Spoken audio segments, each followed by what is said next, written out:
우리 옆에 계신 분들과 함께 인사하겠습니다. 예수님께서 다시 살아나셨습니다. 인사하겠습니다. 예수님께서 다시 살아나셨습니다. 예수님께서 죽으신 지 3일 만에 다시 살아나셨어요. 그래서 살아나신 그날을 기념해서 주일이라 부르고, 우리는 그때부터 해서 이렇게 주일에 모여 예배를 드립니다. 이 주일의 예배는 부활의 예배이고 52주다 주님의 부활을 기념하며 드려지는 예배라는 것을 여러분들이 생각하시고, 특별히 그날을 지정해서 오늘 이렇게 부활절로 드려지는 것은 예수님의 부활을 다시 한번 기억하며 나아가는 그러한 시간이 될 것입니다. 여러분, 예수님께서 부활하셨습니다. 부활하신 것처럼 저와 여러분들도 부활의 열매가 반드시 될 것입니다. 그 믿음으로 살아가시길 축복합니다. 영국인 중에 브라이언이라는 사람이 있었어요. 그 사람이 3000년 된 미이라에게서 콩을 발견을 했어요. 그 콩도 3000년 된 것으로 추정하는 거죠. 콩 씨앗을 발견을 해서 이 콩 씨앗을 발화를 시키면 어떻게 될까? 그래서 실험을 해봤대요. 실험을 해보니 여러분 어떻게 되었겠습니까? 3000년 된 미이라에서 발견된 그 콩 씨앗이 발화를 하니 정말 싹이 나더래요. 다시 발화가 된 거죠. 이처럼 여러분, 식물도 그렇게 수천 년이 지나서도 생명력이 있기 때문에 다시 발화가 되어졌어요. 그런데 하물며 온 우주의 주인이신 주님께서, 예수님께서 다시 살아나는 것이 이상한 것이겠습니까? 받아들일 수 없는 것이겠습니까? 온 우주의 주인이신 주님께서 다시 살아나시는 것은 어떻게 보면 당연한 거 아니겠습니까? 자연스러운 것 아니겠어요? 그런데 오늘날도 이 예수님의 부활을 부정하는 사람들이 많아요. 옛날에는 사두개인들이었죠. 그래도 바리새인들은 부활을 믿었어요. 그러나 예수님 시대 때 사두개인들은 부활을 믿지 않았어요. 그리고 예수님의 부활을 직접 목격했던 로마의 군인들이 있었는데 그들에게 돈으로 매수해서 그 종교 지도자들이 돈으로 매수를 해서 예수님의 부활을 거짓으로 퍼뜨려라 라고 그렇게 날조하기도 했고, 그리고 어떤 사람은 이런 주장을 했습니다. 예수님께서 기절하신 것이다. 죽으신 것이 아니라 기절해서 서늘한 곳에 계시니 다시 깨어서 살아나신 것이다. 이렇게 얘기하는 사람도 있어요. 그러나 성경에 분명히 말씀하죠. 옆구리 찔렀을 때 물과 피가 나눠졌어요. 예수님께서 명백히 죽으셨단 말이죠. 또 어떤 사람은 이렇게 거짓 주장을 해요. 제자들의 시체를 감춰버렸다. 감춰놓고서 부활했다라고 거짓말하는 것이다. 또 어떤 이들은 그 예수님의 시체를 새나 짐승이 와서 다 먹어버렸고, 그래서 어떻게 할 수 없으니까 부활했다라고 주장하는 것이다. 뭐 이렇게 터무니없는 이야기들을 하는 사람들이 있어요. 아무리 그들이 부활을 부정하고 부활이 거짓되다라고 해도 여러분, 부활은 사실입니다. 수많은 증거들이 차고 넘쳐나요. 어떤 증거들이 있느냐? 말씀을 기준으로 해서 보게 되면 먼저 요한복음 20장 1절 말씀을 함께 읽겠습니다. 안식 후 첫날 일찍이 아직 어두울 때에 막달라 마리아가 무덤에 와서 돌이 무덤에서 옮겨진 것을 보고, 아멘. 막달라 마리아 누구입니까? 7 귀신 들렸던 그 여인. 이 막달라 마리아가 예수님께서 죽으신 지 3일이 지난 새벽에, 오늘 새벽이죠. 이 새벽에 예수님 무덤을 찾아오러 왔어요. 왜 무덤을 찾아왔느냐? 예수님의 부활을 믿어서? 아니요, 믿지 않았어요. 그런데 막달라 마리아는 7 귀신 들렸고 다른 사람들은 자기를 노리게 삼았고 거들떠보지 않았던 그런 자기 자신을 예수님은 품어주셨고 안아주셨고 예수님 때문에 새로운 인생을 살았지 않습니까? 그러니 예수님을 사랑했어요. 사랑해도 너무너무 사랑했습니다. 그래서 그 예수님의 시신이 잘 있나, 무덤은 괜찮나, 그걸 보기 위해서 이 막달라 마리아가 이른 아침, 이른 새벽에 무덤에 찾아온 거예요. 그 예수님을 찾아왔던 막달라 마리아인데, 근데 무덤이 어떻게 되어 있어요? 무덤이 비어 있는 거예요. 원래 그 유대인의 장례 문화는 바위 같은 것을 파서 거기에 시신을 두거든요. 그런데 혹여나 싶어서 이 로마에서 또 종교 그 사람들이 이 돌로 큰 바위로 막아놨단 말이죠. 막아놨어요. 왜 막아놨느냐? 임봉을 해버렸어요. 혹시 누가 훔쳐갈까 싶어서. 그래서 예수님이 부활했다라고 주장할까 싶어서 막아놨는데, 임봉까지 해놨는데, 근데 그렇게 막아놨던 바위가 어떻게 됩니까? 치워져 있고 굴러져 있고, 그리고 예수님의 무덤은 비어 있고, 비어 있는 것뿐만 아니라 예수님의 시선을 감쌌던 세마포는 개어져 있고, 머리에 수건도 따로 있고, 그렇게 있는 거예요. 여러분, 예수님의 부활의 증거가 뭡니까? 빈 무덤이 예수님의 부활의 증거라는 거죠. 빈 무덤이에요. 그리고 빈 무덤에 왔을 때에 막달라 마리아가 깜짝 놀랐잖아요. 그래서 그 베드로가 찾아가서, 사도 요한을 찾아가서 함께 보자라고 데리고 왔어요. 그런데 역시 빈 무덤이었어요. 이때 막달라 마리아가 누구를 만나느냐? 천사를 만나요. 천사가 막달라 마리아가 막 울고 있으니까, 여자야 왜 우느냐라고 물어요. 그래서 계속 울었어요.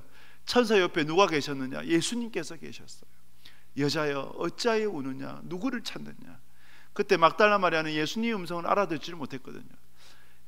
동산지기인 줄 알고 물어요. 혹시 시체를 가져갔습니까? 이 시체를 누가 가져간 줄 아십니까? 물었어요. 예수님께서 마리아를 향해서 한 번 더 물으셨죠. 마리아야. 그제서야 마리아는 예수님의 음성을 알아들어요. 우리 주님이 정말 말씀하신 대로 부활하셨구나를 깨닫게 된 거예요. 여러분, 예수님의 부활을 보았던 첫 증인이 누굽니까? 목격자가 막달라 마리아였던 거예요. 이것이 예수님의 부활의 증거가 되는 거죠. 그런데 여러분, 생각을 해보면 예수님 당시 때는 여인은 법정에서 증인으로 채택되지 않았어요. 그만큼 인권이라는 것이 없었던 거죠. 여자에게서 인권은 없었어요. 그런데 왜 해필이면 증인으로 채택될 수도 없는 여자가 처음 목격자였을까 할 때에, 예수님의 부활은 명백한 사실이거든요. 여자든지 남자든지 아무런 상관이 없는 거예요. 예수님의 부활은 정말이거든요. 그래서 이 마리아가 예수님의 부활의 첫 증인이 되는 거예요. 그리고 또 다른 증인들이 많죠. 수없이 많죠. 오늘 교동문에 읽었듯이 11사도가 증인이 됐죠. 예수님을 보았어요. 그리고 500여 형제에게 일시에 보이셨어요. 맨 나중에 만사되지 못하여 난 자 같은 사도 바울에게도 보이셨단 말이죠. 그러면 증인이 몇 명입니까? 최소 513명이나 되죠. 그죠? 최소. 그러면 여러분, 법정에서 여러분 그 증거의 효력이 있습니까 없습니까? 차고 넘치죠. 이 정도면 여러분, 예수님의 부활은 거부할 수 없는 사실, 진리가 되는 거죠. 이걸 받아들이지 않는다는 게 이상한 건 아니겠어요? 받아들이지 않는다는 것이. 그리고 예수님의 부활의 명백한 증거 또 뭐가 있을까요? 제자들의 변화이지요. 더 나아가 저와 여러분들이 오늘 이 자리에 앉아 있다는 것, 예수를 그리스도라고 고백하며 온 세계에서 주를 믿는 자들이 예배한다는 것, 그것이 여러분 가장 큰 또한 증거가 아니겠습니까? 이렇게 예수님은 부활하셨어요. 우리가 믿든지 안 믿든지, 받아들이든지 받아들이지 못하든지, 예수님의 부활은 명백한 사실인 거예요. 헨리 나우엔의 죽음 가장 큰 선물이라는 책이 있는데, 그 책 가운데 이런 내용이 있다고 합니다. 여러분, 이제 이란성 쌍둥이에요. 이란성 쌍둥이가 어머니 이제 태중에서 대화를 나눠요. 이런 대화를 나눕니다. 오빠, 태중이에요 지금. 오빠, 나는 나중에 태어난다라고 믿고, 태어나면 새로운 세상이 펼쳐지리라 믿어라고 얘기합니다. 이때 오빠가 뭐라 얘기하느냐? 엉터리 같은 소리 하지 말라고. 지금 비록 이곳이 어두컴컴하긴 하지만 너무 안전한 곳이고 편안한 곳이라고. 태주만 연결이 되어 있으면 얼마든지 영양분을 공급받고 이렇게 편히 살 수 있는데 무엇은 또 다른 세상을 기대하냐고. 이것이 바로 천국이라고 그런 얘기를 합니다. 그래서 이 여동생이 뭐 할 말이 없잖아요. 그러면서 하는 말이, 비록 이곳이 좋긴 하지만, 그러나 이곳보다 더 훨씬 더 밝은 환한 세상이 있을 것이고, 거기서는 마음껏 자유롭게 다닐 수 있을 거야. 나는 그걸 기대해 라고 얘기합니다. 오빠가 들어요 안 들어요? 안 들어요. 그러면서 이 여동생이 뭐라 얘기하느냐, 끝으로 이런 얘기를 해요. 오빠, 나는 엄마가 있다고 생각해 라고 얘기해요. 여러분, 이 얘기 들으면서 어떤 생각이 드세요? 어떻게 보면 당연한 얘기이고, 어떻게 보면 저렇게 한심한 이야기를 할 수 있나 이런 생각이 들지 않아요. 왜요? 우리는 이미 이 세상을 알고 있기 때문이에요. 그런데 태중에 있는 아이가 그것을 알까요? 모를까요? 모르죠. 모르는 거예요. 모르는 게 어떻게 보면 당연한 거예요. 당연하지만 10개월 후가 되면 알게 되죠. 아, 이 세상이 있구나 라는 것을 깨닫게 되는 것 아니겠습니까? 마찬가지예요. 우리가 이 세상을 10개월 살 수도 있고 10년을 살 수도 있고 100년을 살 수도 있어요. 그런데 10년 후 100년 후가 되면 그러면 나중에는 깨닫게 될 거예요. 아, 정말이구나. 정말 천국이 존재하는구나. 할렐루야. 그래서 여러분 책 제목이 뭐라고요? 죽음, 가장 큰 선물. 죽음이 가장 큰 선물인 거예요. 왜요? 우리에게 천국이 펼쳐지기 때문에. 할렐루야. 그래서 여러분 우리는 부활을 소망하며 살아야 되는 거예요. 믿든지 믿지 않든지, 여러분들이 인정하든 인정하지 않든 천국이 있습니다. 그래서 우리는 천국을 소망하며 살아가는 거예요. 왜 천국이 있음을 믿어요? 예수님이 부활하셨잖아요.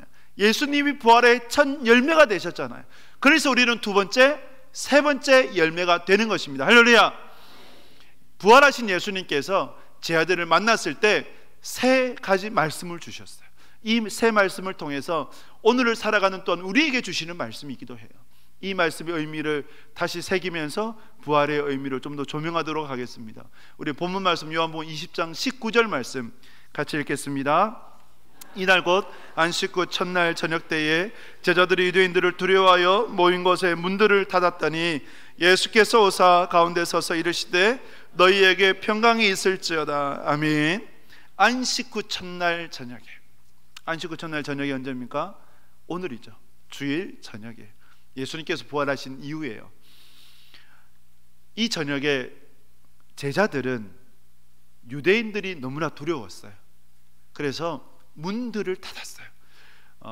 유대인들이 너무나 두려웠다라고 하는 증거가 문들이거든요. 그냥 문 하나를 닫은 것이 아니라 문을 닫고 또 닫고 자무새를 걸고 또 걸었다는 것이죠. 왜 두려웠을까요? 자기들도 스승처럼 잡혀가지는 않을까, 십자가에 매달리지는 않을까, 참혹하게 죽지는 않을까, 그것이 너무나 두려웠던 제자들이었어요. 여러분, 하나님을 떠난 사람의 특징이 뭔지 아십니까? 불안이에요. 두려움이에요. 항상 불안해요. 항상 두려워해요. 1분 1초를 알지 못하니 그것으로 인한 두려움, 불안에 살아가고 있는 거죠.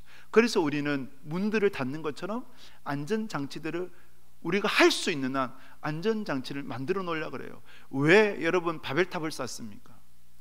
우리의 힘으로 흩어짐을 면하자, 이것이 바벨탑 아니에요. 그래서 바벨탑을 쌓는 것은 인생이 하나님 떠난 인생의 특징이에요. 자꾸 탑을 쌓아서 이름을 내고 싶어하고 우리들의 천국을 만들어서, 나만의 천국을 만들어서 그 안에서 영원토록 평생토록 살고 싶어하는 거죠. 그러나 그건 착각이죠. 블레이즈 파스칼이 얘기했던 것처럼 사람 안에는요 항상 빈 공간이 있어요. 채울 수 없는 빈 공간이 있단 말이죠. 돈으로도 못 채워요. 사람으로도 못 채워요. 세상의 것으로도 못 채워요. 사람의 사랑으로도 못 채워요. 항상 허전해요. 사람이 있어도 허전하고 외롭고 불안하고 그런 인생을 살아간단 말이죠. 이 빈 공간을 누가 채울 수 있을까요? 오직 하나님밖에 채울 수 없어요. 할렐루야. 하나님만이 채워줄 수 있어요. 왠지 아세요? 하나님이 온 우주의 주인이시고 우리의 인생의 창조주가 되시고 우리의 인생을 이끌어 가신 분이시기 때문에 우리는 영적인 존재이거든요. 그래서 하나님이 채워주지 않고서는 도저히 채울 수 없는 빈 공간이 우리 안에 있다는 말이죠. 그래서 예수님께서 제자들에게 오셔서 하셨던 첫 말씀, 두려움에 떨고 있는 그 제자들이 하면 첫 말씀이 뭡니까? 너희에게 평강이 있을지어다. 평강이 있을지어다. 히브리어로 샬롬, 헬라어로 에이레네, 평강이 있을지어다. 여러분, 이 평강은 어떻게 해서 이루어질까요? 예수님께서 말씀하신 평강이 뭐겠습니까? 예수님이 말씀하신 평강은 약속과 성취예요. 요한복음 16장 33절에서 이렇게 말씀을 합니다. 같이 읽겠습니다. 이것을 너희에게 이르는 것은 너희로 내 안에서 평안을 누리게 하려 함이라. 세상에서 너희가 환난을 당하나 담대하라. 내가 세상을 이겼노라. 아멘. 예수님께서 말씀합니다. 내가 너희에게 평안을 주기로 원하노라. 평안하라. 평강해라. 환난을 당하나 담대하라. 왜? 내가 세상을 이겼기 때문에. 이겼다는 거예요. 예수님께서 이 땅에 오신 것 그 자체가 승리예요. 그리고 부활하심을 말미암아 그 승리의 종지부를 도장을 콱 찍으신 것만 말입니다. 그래서 여러분, 예수님의 말씀이 약속이고 그 약속의 성취가 뭡니까? 부활이죠. 내가 부활한 것을 보고 너희는 평강을 가져라라고 말씀을 하는 거예요. 우리가 평강할 수 있는 이유가 뭡니까? 주님의 약속의 말씀을 붙잡고 그 약속의 말씀대로 살아가면, 그러면 주님께서 그 말씀대로 우리를 이끄시리라 라고 하는 그것이 평강인 거예요. 초대교회 때 그 핍박을 때문에 여러분 지하로 들어갔잖아요. 우리가 카타콤이라 부르잖아요. 터키 가면 데린쿠유이고, 카타콤에 들어가면 앞이 보이지 않아요. 캄캄해요. 그런데 하도 굴이 많아서 통로가 여러 통로라서, 왜 언제 로마 군인들이 들어갈지 모르니까 통로를 또 만들고 또 만들었어요. 그래서 그 안에 사는 사람들도 한 번 만나면 언제 만날지 모르거든요. 그때 나눴던 인사가 뭔지 아세요? 샬롬이에요. 샬롬. 평강하십시오. 주님 때문에 평강하십시오. 세상 바라보면 평강할 수 없지만 주님 바라보면서 평강하십시오. 그 고백을 해요. 그 인사를 나눴던 거예요. 어느 목사님이 암이 걸렸거든요. 암이 걸리니까 수술이 힘든 게 아니라 방사선 항암 치료가 괴롭잖아요.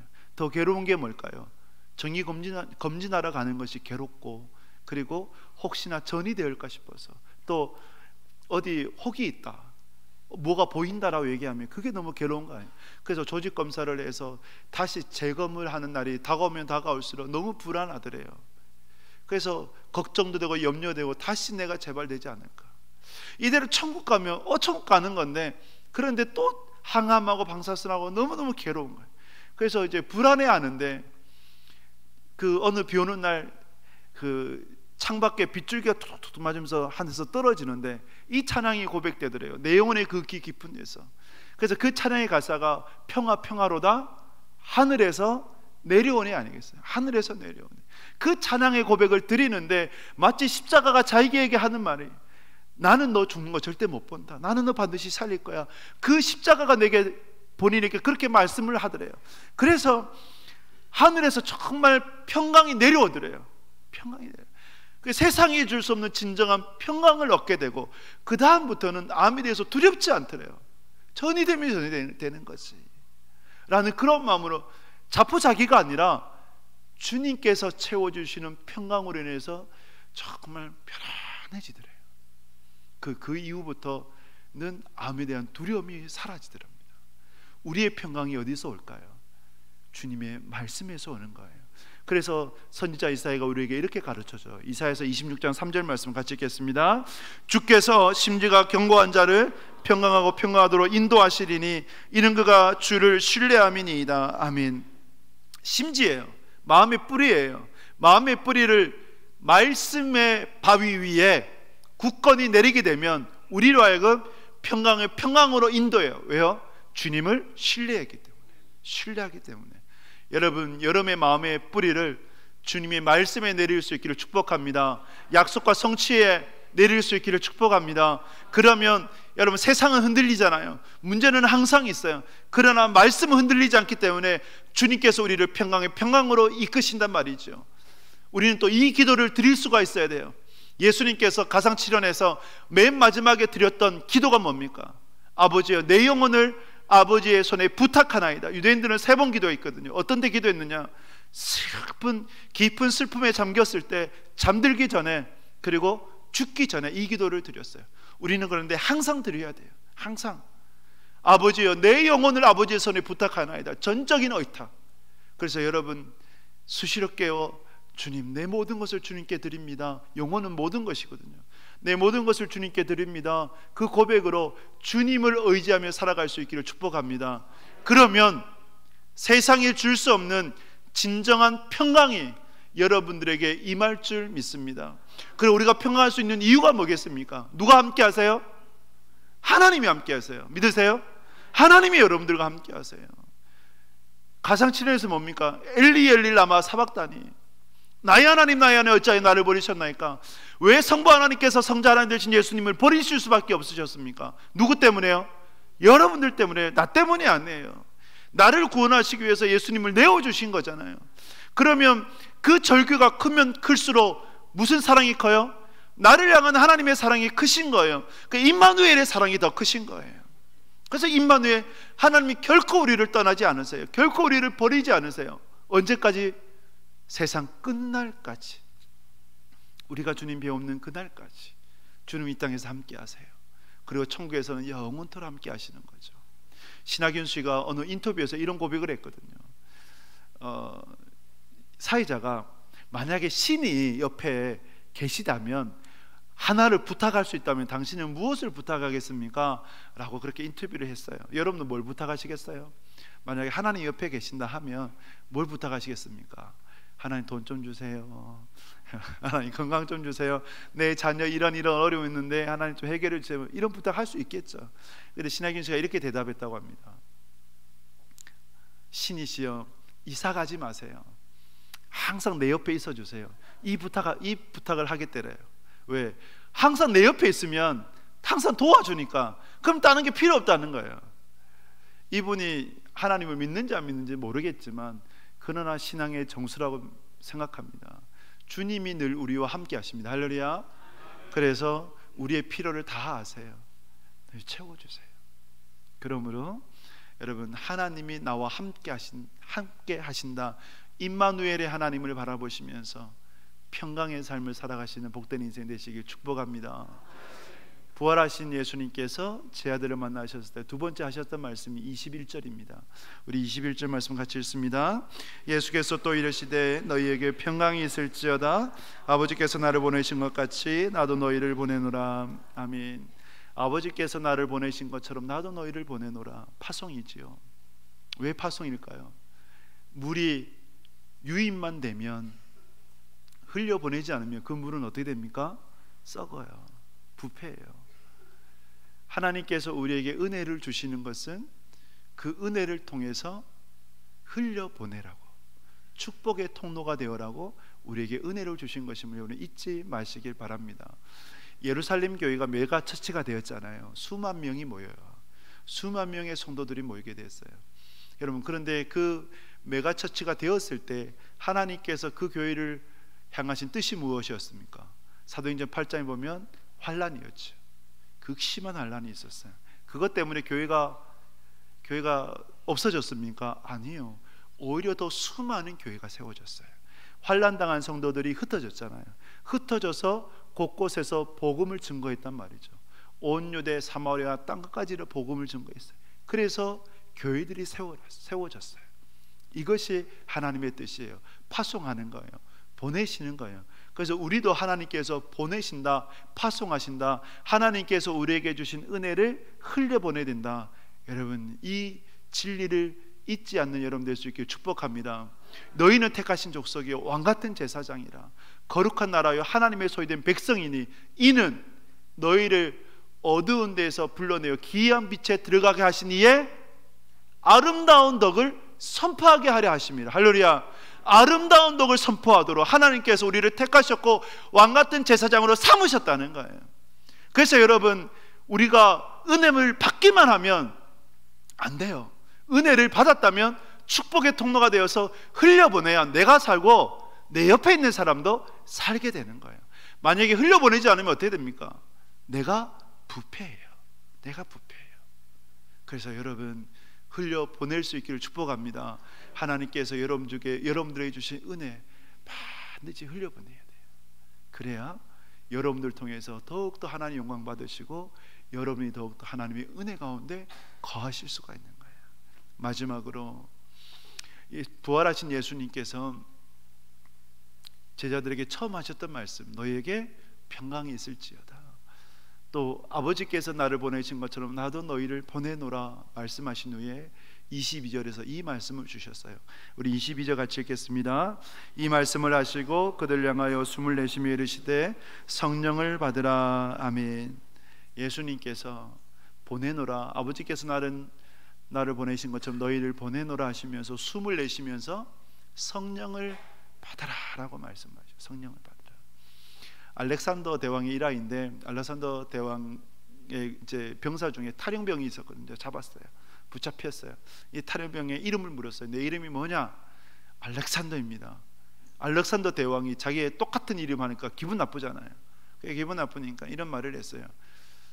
이름을 바꾸든지 아니면 이름의 가치대로 살든지 이름의 값어치대로 살든지 그렇게 해라 라고 명령을 하게 됩니다. 주님은 우리를 그리스도인이라고 불러주셨어요. 우리는 그리스도에게 속한 자예요. 그러면 우리는 그리스도인답게 살아가야 되는 것입니다. 할렐루야. 그리스도인답게 살아가야 돼요. 그런데 그리스도인답게 살아간다고 할 때에 그냥 살아가라라고 하는 것이 아니라, 예수님께서 제 아들을 파송하실 때 그냥 보내신 것이 아니라 성령도 함께 주셨거든요. 그래서 성령을 받으라라고 말씀을 하셨어요. 사도행전 1장 8절에서 오직 성령이 너에게 임하시면 너희가 권능을 받고 온 유대와 예루살렘과 땅끝까지 이르러 내 증인이 될 것이라고 말씀하셨어요.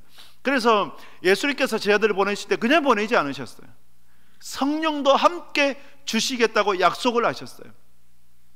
제자들이 예수님의 승천 이후에 마가의 다락방에서 오순절날 힘써 기도했잖아요. 120명이 모여서 기도했어요. 그때 어떤 일이 일어났어요? 오순절 마가의 다락방에 성령님이 임했잖아요. 그래서 오순절 성령 강림이에요. 이전까지 성령님이 계셨어요. 그런데 그것은 사인이고 특별한 이벤트이고 이제 성령님께서 주된 사역을 하신다라는 것을 보여주는 쇼가 되는 거예요. 이벤트 쇼가 되는 거예요. 그걸 통해서 제 아들이 성령 충만해졌단 말이죠. 성령을 받았어요. 복음을 전했잖아요. 복음을 전했을 때, 베드로가 설교했을 때 어떤 일이 일어났습니까? 3,000명, 5,000명이 회개하며 돌아왔죠. 그런데 이 3,000명, 5,000명이 회개가 돌아왔다 그냥 그저 지나갈 것이 아니라 놀라운 사건이거든요. 왜 놀라운 사건인 줄 아세요? 이 3,000명, 5,000명이 어떤 사람이었을까요? 50일 전만 해도, 불과 50일 전만 해도 예수님을 십자가에 못 박아 죽여라고 했던 군중들이었어요. 그런 군중들이 이제는 예수님을 믿습니다라고 바뀌어버린 거죠. 어떻게 이런 일이 있을 수가 있어요?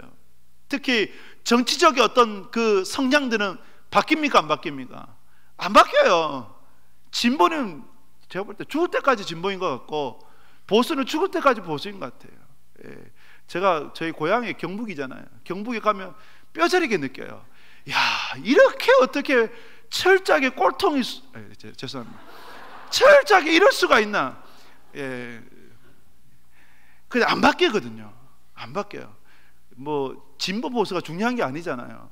예수님 안에서 하나 되면 되는 건데 그게 뭐 그래 중요해요. 그런데 이 정치적 성향은 바뀌지가 않는 건데, 근데 이 50일 만에, 불과 50일 만에 그들이 바뀌었단 말이죠. 바뀌었어요. 어떻게 해서 바뀌어질 수 있습니까? 성령님께서 역사하셨잖아요. 성령님께서.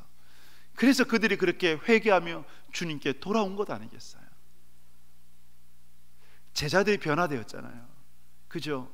제자들이 이전에는 예수님을 부인하고 도망치고 모른다 저주까지 했던 그 제자들이었는데 이제는 바뀌어져서 주님을 위해서 목숨도 아까워하지 않고 복음을 전하는 일꾼으로, 능력자로, 능력 있는 제자로 바뀌었단 말이죠. 어떻게 가능합니까? 무엇 때문에 가능합니까? 우리도 제자들을 보면서 나도 저 제자처럼 능력 있는 그리스도인이 되고 싶은데라는 마음 가지면 어떻게 되는 겁니까? 두 가지예요. 제자들이 이렇게 바뀐 이유는 두 가지. 첫째는 부활하신 예수 그리스도를 만난 거예요. 그래서 예수님의 말씀이 진짜구나, 예수님이 길이요 진리요 생명이시구나, 이걸 깨달았던 거예요. 또 한 가지는 뭘까요? 성령님이죠. 성령의 능력을 받은 거예요. 그래서 그렇게 살아갈 수가 있었던 거예요. 그러면 우리에게 주님께서 능력을 주신다, 우리도 성령을 받아야 되는 거거든요. 그렇다면 성령 받는 것이 뭘까요? 성령 받는 게 뭘까요? 우리는 예수 그리스도를 나의 구주 나의 하나님으로 고백하게 되면 성령님이 어디 계세요? 내 안에 계세요. 믿으십니까?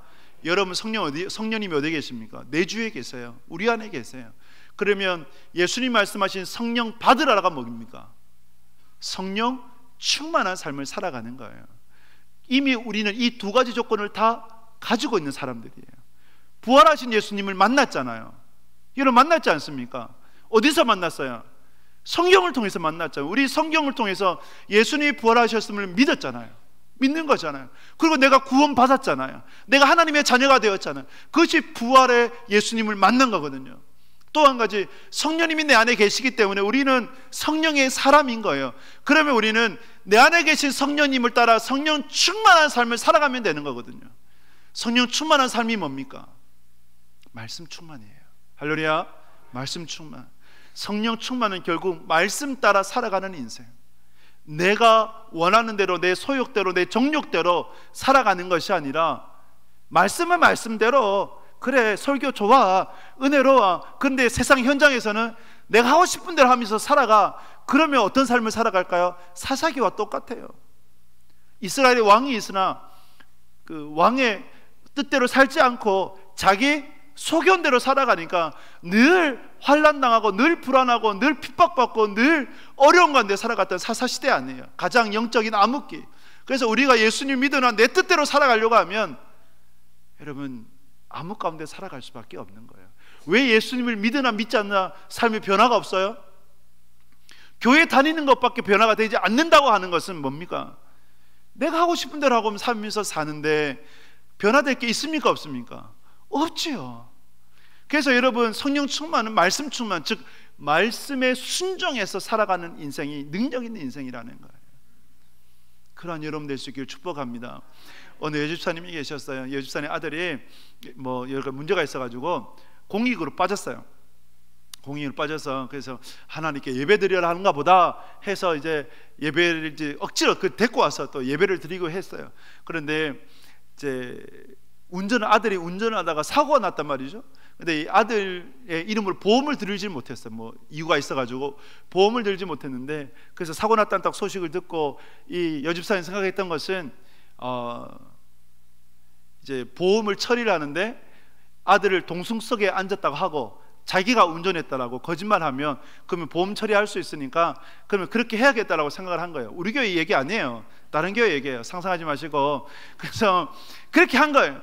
근데 예배 드리다가 말씀을 듣는데 너 그거 잘못된 거야, 너 그거 하나님이 기뻐하시지 않아, 너 그거 거짓행위야, 죄야, 이것이 계속 들려오더래요. 그래서 결단했대요. 하나님 말씀대로 적용하자, 말씀대로 살자. 그래서 보험 처리 안 하고 내 아들이 사고 냈기 때문에 현금으로 처리하겠습니다. 그 당사자한테 내가 돈을 줄 테니까 돈으로 처리하겠습니다. 그렇게 제안을 하니 이 상대방 차량이 뭐라 하냐면, 나도 회사에 이 사고 나면 또 여러 가지 과정도 어렵고 심할서도 써야 되고 하니까 내 것은 내가 알아서 고치고 원만하게 그냥 해결합시다라고 제안을 하더래요. 그래서 사고가 잘 해결됐어요. 해결되는데 여러분 열매가 어디서 맺혀진지 알아요? 아들에게서 맺혀지는 거예요. 아들에게서. 이 아들이 말씀대로 살고자 하는 어머니의 몸부림을 보면서 깨달았던 거예요. 그리고 스스로 이제 예배 자리로 나오고, 그리고 스스로 말씀 보고 큐티하려고 노력하는 그 아들로 바뀌어졌대요. 이게 뭡니까? 이게 성령 충만이에요. 다른 게 성령 충만 아니에요. 뭐 예언하고 환상 보고 이것이 아니라 하나님의 말씀을 붙잡고 우리의 삶의 현장에서 말씀대로 살아가고자 힘쓰는 것, 그것이 성령 받은 자, 성령이 내주하시는 성령 충만한 자가 살아가는 삶의 모습이에요. 여러분 성령 충만한 그리스도인 되실 길을 주님의 이름으로 축복합니다. 말씀을 맺습니다. 예수님 부활하셨습니다. 할렐루야. 예수님 부활하셨어요. 다시 사셨어요. 예수님 다시 사신 것처럼 우리도 다시 살아요. 부활의 두 번째, 세 번째 열매가 될 거예요. 그래서 죽음은 우리에게 가장 큰 선물이 됩니다. 이 땅에서 살아간 날 동안에 주님께서 우리에게 주시는 말씀, 새 말씀 기억하십시오. 너희에게 평강이 있을지어다. 말씀의 약속과 성취를 보면서 말씀 붙잡고 평강을 누릴 수 있는 여러분 될 수 있기를 축복합니다. 예수님께서 보냄을 받은 것처럼 우리도 보내셨어요. 우리도 보냄을 받아요. 그래서 여러분 축복의 통로로 살아갈 수 있기를 주님의 이름으로 축복합니다. 성령 충만한 그리스도인 되십시오. 말씀 충만한 그리스도인 되십시오. 그래서 하나님께서 주시는 그 부요함을 누리며 살아가는 복된 인생 되시길 주님의 이름으로 축복합니다.